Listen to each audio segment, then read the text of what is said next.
Day 107 of getting my shit together. What? The Easter Bunny's bit. The Easter Bunny come.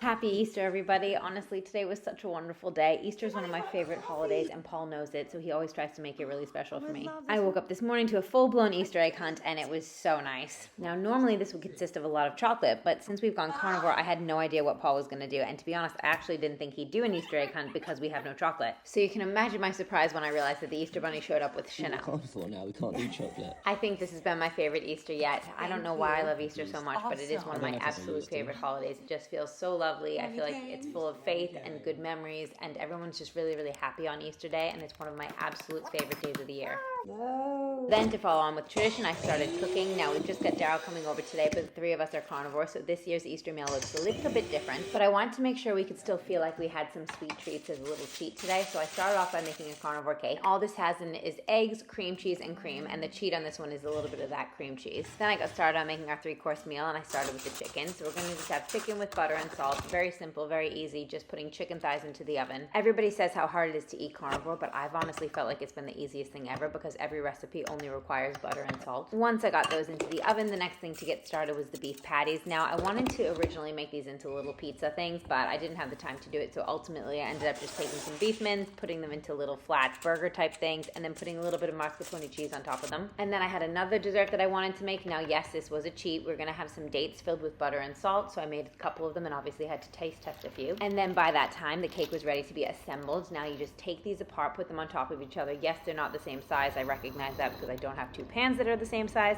And you just put a layer of cream in the middle. Now I made my own homemade with this little device that I've got here. And then the final piece of the puzzle was this giant tomahawk. Now I got this last week and I was so excited to try it out. I've never cooked it before, but thanks to you guys on the internet, you taught me how to do it. So I've seared it first and then I stick it right into the oven. Our first course was these little beef patties. I'm not gonna lie, I didn't really eat any of them, but it was really nice to sit with the boys. They were very appreciative. And then our second course was the chicken, followed by the tomahawk. So good. Oh my god. To say, I was so proud of myself for learning how to cook this. Oh my god, Al. I did it right. I think you've done it amazingly. You've perfected it. You've really outdone yourself this time. I am actually so proud. Yeah, you should be. That looks absolutely insane. We had a really lovely lunch/dinner and then ended up just hanging out for the rest of the day. And I always feel like this is a hard day because I miss my family back at home and it's a lot of a bigger deal over in the US than it is here in the UK. So these are definitely the days when I get homesick, but I'm just so happy to have the two boys here. We've created our own tradition and we finished off with some cake and ice cream for dessert. All in all, it was a great day, but we did spend 4 hours watching TV, so I guess we'll get our shit together tomorrow.